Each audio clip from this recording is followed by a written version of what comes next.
Students perform thinking tasks and ask open-ended questions.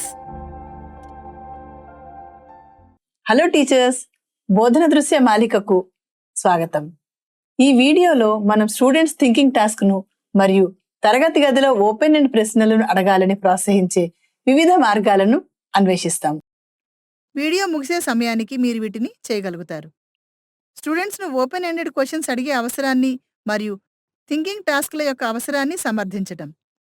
స్టూడెంట్స్ని thinking టాస్క్లు చేయడానికి ప్రోత్సహించే మార్గాలను అమలు చేయటం మరియు ఓపెన్ ఎండ్ క్వశ్చన్ అడగటం లేదా టీచర్స్కు వారి ఆలోచనను వివరించడం. స్టార్ట్ చేయడానికి ముందు స్క్రీన్పై ఉన్న క్వశ్చన్ను చూద్దాం. వీటిలో ఏది స్టూడెంట్స్లో థింకింగ్, డిస్కషన్ అండ్ కాన్సెప్ట్లో డీప్ అండర్స్టాండింగ్ ఏర్పరుస్తుందని మీరు అనుకుంటున్నారు? మనం 5కి 10 యాడ్ చేస్తే ఆన్సర్ ఏమవుతుంది? మనం యాడ్ చేసే సంఖ్యల కంటే వాటి మొత్తం అనగా టోటల్ ఎందుకు పెద్దగా ఉంటుంది? ఈ 2 క్వశ్చన్స్కు స్టూడెంట్స్ ఇచ్చిన ఆన్సర్స్ చూద్దాం.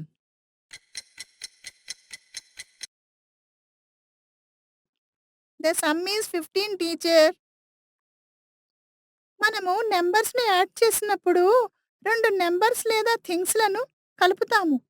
ఇది పెద్ద గ్రూప్ని క్రియేట్ చేస్తుంది. సో రిజల్ట్ లార్జ్ నెంబర్లో వస్తుంది. ఇప్పుడు ఈ 2 టాస్కుల్లోకి వెళ్దాం. స్టూడెంట్స్ను స్టేజెస్ ఆఫ్ వాటర్ సైకిల్ని డ్రా చేయమని అండ్ లేబుల్ చేయమని అడిగారు. స్టూడెంట్స్ను వాటర్ సైకిల్ 3D మోడల్ను బిల్డ్ చేయమని మరియు ప్రదర్శించమని అడిగారు. ఈ టాస్క్లలో ఏది స్టూడెంట్స్ను లెసన్తో డీప్గా ఎంగేజ్ చేస్తుంది? మీరు వీడియోను పాజ్ చేసి దాని గురించి ఆలోచించండి.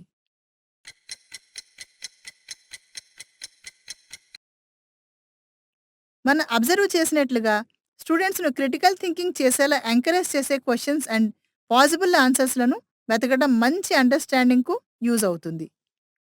అలానే స్టూడెంట్స్ స్వతంత్రంగా ఆలోచించి సమస్యలను పరిష్కరించేలా చేసే టాస్క్లు అంటే ఓపెన్ ఎండెడ్ ప్రశ్నలు అడగటం, పార్ట్నర్స్ను కనుగొనడం మరియు కంక్లూజన్స్ డ్రా చేయటం వంటివి వారి అవగాహనను మెరుగుపరుస్తాయి. స్టూడెంట్ టాస్క్ల గురించి ఆలోచిస్తున్నప్పుడు మరియు వారి థింకింగ్ ఎక్స్ప్లెయిన్ చేయడానికి లేదా ఓపెన్ ఎండ్ ప్రశ్నలు అడగడానికి గైడ్ చేసినప్పుడు వారి లెర్నింగ్ మీనింగ్ఫుల్ అండ్ ఎఫెక్టివ్గా మారుతుంది. మెజారిటీ స్టూడెంట్స్ అనగా క్లాస్లో 60% కంటే ఎక్కువ మంది థింకింగ్ టాస్క్ల్లో ఇన్వాల్వ్ అయ్యి మరియు ఓపెన్ ఎండ్ ప్రశ్న అడిగే ఒక క్లాస్ రూమ్ని క్రియేట్ చేయడానికి టీచర్స్గా మన నుండి ఉద్దేశపూర్వకమైన ప్రయత్నం అవసరం. అలాంటి ఎన్విరాన్మెంట్ క్రియేట్ చేసుకోవడానికి మనం కొన్ని క్లాస్ రూమ్ రొటీన్లను అరేంజ్ చేసుకోవడం చాలా అవసరం. మొదట స్టూడెంట్స్ ప్రశ్నలను ప్రోత్సహించడానికి శ్రద్ధగా వినటం, వారి విచారణలకు ప్రశంసించటం మరియు గౌరవంగా స్పందించటం అవసరం. రెండవది, స్టూడెంట్స్ వాళ్ళ థాట్స్ను కాన్ఫిడెంట్గా ఎక్స్ప్రెస్ చేయడానికి ఫియర్లెస్ ఎన్విరాన్మెంట్ బిల్డ్ చేయడం అవసరం. మూడవది, మీనింగ్ఫుల్ థింకింగ్ టాస్క్ ఇవ్వటం, ప్రశ్నలు అడగటం సాధారణంగా ఉండాలని ప్రోత్సహించటం మరియు ఎంక్వైరీను క్లాస్ రూమ్లో యాక్టివిటీస్లో ఒక సాధారణ భాగంగా చేయటం అవసరం. ఇప్పుడు క్లాస్ రూమ్లో most of the students thinking టాస్క్ను నిర్వహించడానికి కొన్ని ఐడియాస్ చూద్దాం. మొదట, వేర్వేరు స్థాయిలకు అనుగుణంగా టాస్క్లను రూపొందించడం. ఇది స్టూడెంట్ స్థాయిని పరిగణలోకి తీసుకుని వివిధ కాంప్లెక్సిటీ స్థాయిలతో టాస్క్లను అందించడం అన్నమాట. దీని ద్వారా ప్రతి స్టూడెంట్ వారి సామర్థ్యానికి అనుగుణంగా సవాలు చేయటం మరియు టాస్క్లలో భాగస్వామ్యం చేయటం జరుగుతుంది. ఉదాహరణకు, మనకు స్క్రీన్ మీద 3 కాంప్లెక్సిటీ స్థాయిలలో ఫ్రాక్షన్స్లో మ్యాథ్స్ ప్రాబ్లమ్స్ చూడవచ్చు.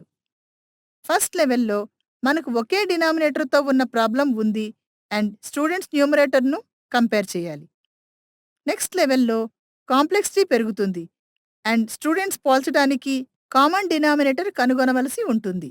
అండ్ మూడవ దానిలో స్టూడెంట్స్ ఏది పెద్దదో కనుగొనడానికి numerator and denominator cross multiply చేయవలసి వచ్చినప్పుడు క్రిటికల్గా అనిపిస్తుంది. వేర్వేరు స్థాయిలకు అనుగుణంగా టాస్క్లను రూపొందించడం ద్వారా ప్రతి స్టూడెంట్కి సరైన సవాల్ అందించి థింకింగ్ టాస్క్పై వారి అండర్స్టాండింగ్ మరియు నిమగ్నతను పెంచుతాము. నెక్స్ట్ మనకు group projects and specific roles ఉన్నాయి. ప్రాబ్లమ్ సాల్వ్ చేయడానికి, డేటాను అనలైజ్ చేయడానికి, చార్ట్లు లేదా ఆర్ట్ క్రాఫ్ట్లను క్రియేట్ చేయడానికి స్టూడెంట్స్ కలిసి వర్క్ చేయాల్సిన ప్రాజెక్టులను అసైన్ చేయండి. ఈ విధంగా టోటల్ క్లాస్తో తమ వర్క్ని షేర్ చేసుకోవడానికి సంకోచిస్తున్న స్టూడెంట్స్ చిన్న గ్రూపులలో యాక్టివ్గా పాల్గొంటారు. గ్రూప్ ప్రాజెక్టులు లేదా యాక్టివిటీస్ స్టూడెంట్స్ అందరూ టాస్క్లలో పాల్గొంటున్నారు అని కన్ఫర్మ్ చేసుకోవడానికి మనం క్వశ్చనియర్, సమ్మరైజ్ లేదా రీసెర్చర్ వంటి రోల్స్ కూడా అసైన్ చేయవచ్చు. చివరిగా మనకు థింక్ అలౌడ్ ప్రోటోకాల్ ఉన్నాయి. ఈ స్ట్రాటజీ ప్రాబ్లమ్ సాల్వ్ చేసేటప్పుడు లేదా ఏదైనా టాస్క్ చేస్తున్నప్పుడు వారి థాట్ ప్రాసెస్ ఓరల్గా చెప్పమని స్టూడెంట్స్ను చేయమని అడగటం ద్వారా జరుగుతుంది. స్టూడెంట్స్ను క్రిటికల్ థింకింగ్లో ఇన్వాల్వ్ చేయడానికి అండ్ వారు ఇన్ఫర్మేషన్ను యాక్టివ్గా ప్రాసెస్ చేస్తున్నారని నిర్ధారించుకోవడానికి ఇది ఒక సమర్థవంతమైన మార్గం. స్టూడెంట్స్ థింకింగ్ టాస్క్లో ఇన్వాల్వ్ అయినప్పుడు టీచర్స్ క్లాస్ రూమ్ చుట్టూ తిరగటం అండ్ సెలెక్టివ్ స్టూడెంట్స్ను వారి థాట్స్ షేర్ చేయమనడానికి మంచి టైం. ఈ ప్రాక్టీస్ వారి థాట్స్ను ఆర్గనైజ్ చేయడానికి వారికి హెల్ప్ అవ్వడమే కాకుండా టీచర్స్గా మనకి వారి అండర్స్టాండింగ్ మరియు రీజనింగ్ అండ్ వాల్యుబుల్ ఇన్సైట్ను కూడా ప్రొవైడ్ చేస్తుంది. ఉదాహరణకు సైన్స్ క్లాస్లో కెమికల్ రియాక్షన్స్ మెజర్ చేసేటప్పుడు స్టూడెంట్స్ ఏం జరుగుతుందో ఎక్స్ప్లెయిన్ చేయవచ్చు మరియు క్లాస్తో వారి రిజల్ట్స్ ఎలా వచ్చాయో చెప్పవచ్చు. ఇప్పుడు క్వశ్చన్ పవర్అప్స్ అనే స్ట్రాటజీస్తో ఓపెన్ ఎండెడ్ క్వశ్చన్స్ అడగమని స్టూడెంట్స్ని ఎంకరేజ్ చేస్తూ వీడియోలోకి నెక్స్ట్ స్టేజ్కు వెళ్దాం. ఈ స్ట్రాటజీలో మనం స్టూడెంట్స్ను మరింత ప్రశ్నలు అడగడానికి స్క్రీన్పై చూపించిన విధంగా నిర్దిష్ట ప్రాంప్ట్లు లేదా క్వశ్చన్ స్టార్టర్లను ఉపయోగిస్తాము. మీరు ఇక్కడ వీడియోస్ను పాజ్ చేసి క్వశ్చన్స్ను పరిశీలించవచ్చు. ఈ ప్రాంప్ట్లు క్యూరియాసిటీ, క్రిటికల్ థింకింగ్ అండ్ ఒక టాపిక్పై డీప్ అండర్స్టాండింగ్స్ ఏర్పరచడానికి రూపొందించబడ్డాయి.